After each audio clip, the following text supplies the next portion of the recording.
Hey everybody, thank you for joining me today. So I decided to take a page out of Jennifer McGuire's book, and she did recently these silhouette pieces using the distress oxidings. And instead of stamping the lined image and then coloring it in all black, I just decided that I would stamp the image in all black from the get-go.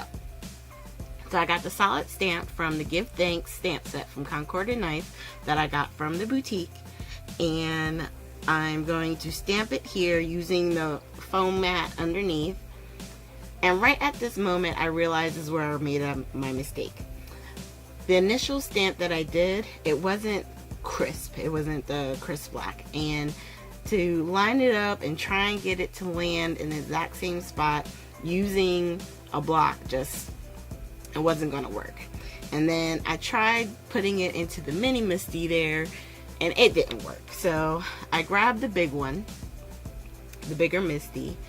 I'm laying down my card, and then I'm going to line up, hopefully as best I can, that image and stamp it again.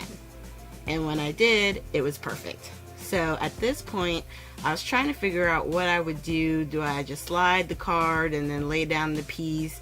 Do I try and tilt it? Well, I decided to go ahead and stamp the next piece because I'm going to do 2 cards at one time. And then once I stamp this one twice, I'm going to move it, take it off the plate, line it up where I want it, the next one to go, and then stamp and ink it up. And then do the same thing with the second piece because now it's already in its position for my second card front.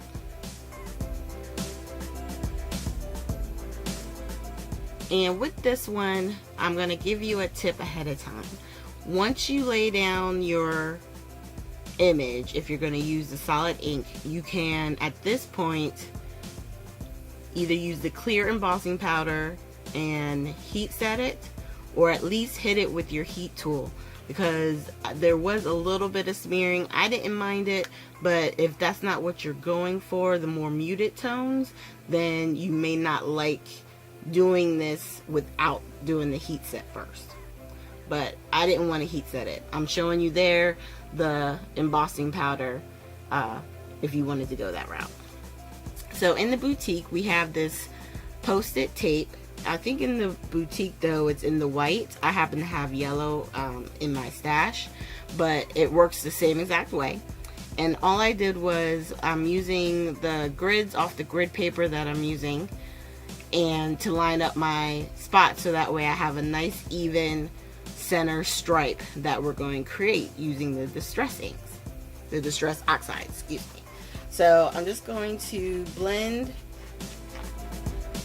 the different colors. I'm using, I think this one is Worn Lipstick. No, Fired Brick, Peeled Paint, Spice Marmalade, and I believe the Walnut. Which one? Those are the 4 colors that I'm using. I think it's Walnut Stain. Yes. So on this card right here, I'm basically using the Fired Brick, the Spice Marmalade, and the Walnut Stain. And all I'm doing is blending them together. Once you lay down the colors, then I go back with the yellow, try to blend it in with the brown, and then the same thing with the red, because you want it to have a nice even blend. Alright, and then we're going to put that to the side. And on this card, I'm going to make my space for the color a little bit wider. So I'm putting them on both ends, and then any of the white paper that sticks out, I'm using that other piece that I had to lay it all down. And then once again, I'm starting with the Fired Brick. And we're just laying that color down. And then on the opposite end, the Spice Marmalade.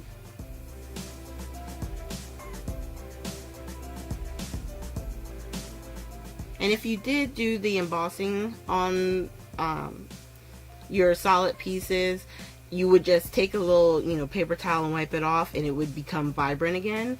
But like I said, on these particular cards, for me, I really wanted that more muted tone. I wanted the black on the top and the bottom of our color section to be the vibrant part, if that makes sense. So then we're going to take our post-it pieces off, and very easily you have these very pretty cards that could be the end of it. But I wanted to take the sentiment from the same stamp set. It's a really pretty thanks, and then there's a separate stamp that says with. So on both of these cards, I'm going to stamp with thanks.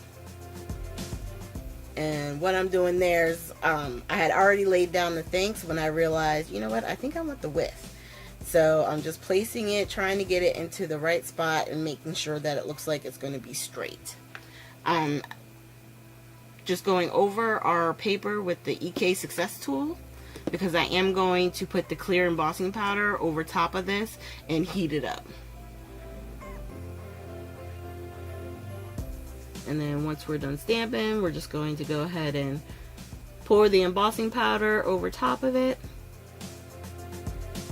And I do grab a brush because I didn't want it on the wheat pieces. I just wanted it on the thanks, the embossing powder. So once I get that put back into the container, I'm going to heat up the heating tool and get that all melted. And what I like about it is when you look at the card, the finished product, the thanks is shiny and it stands out against the background, but yet the background is still a nice focal piece, And then we're going to do the same thing with this one. And we're going to wind up inking the with thanks twice, I believe.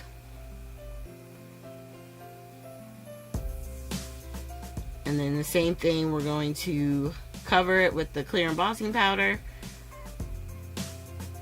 and then heat that up.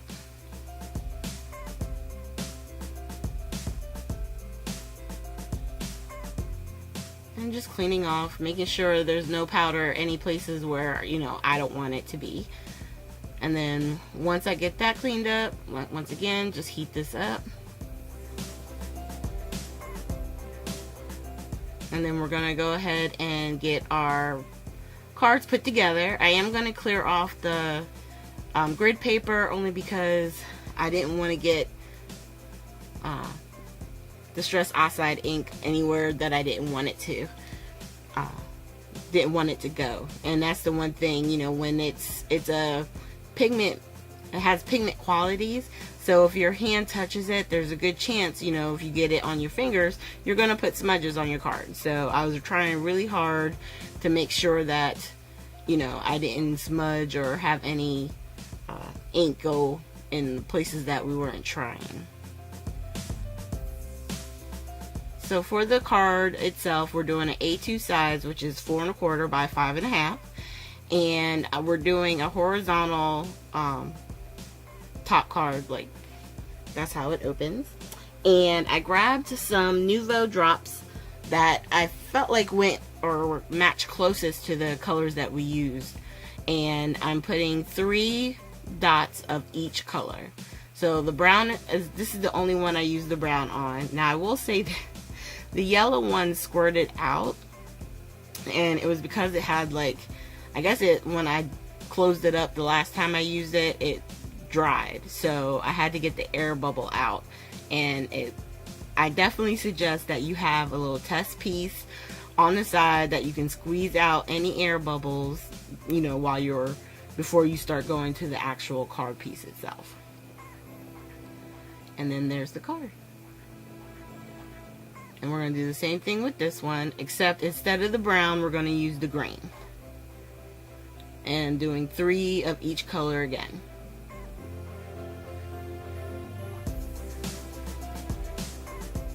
And then the final one with the yellow.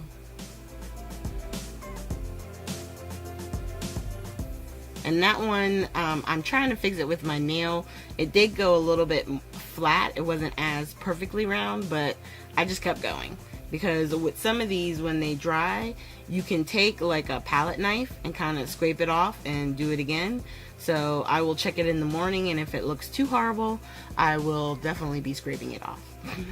Alright, so thank you guys for joining me. I will make sure to put links to Miss Jennifer McGuire's video, the inspiration video, and I will also have links to the Distress Oxide inks from the boutique. I don't think we have the Concord and Ninth in the Facebook group anymore, but if there is a link to it on the .com, I will put that link in the bottom as well. Okay, so thank you guys. At the end, we'll have links to previous Technique Tuesday videos, and I hope you guys have a great day. Thanks again.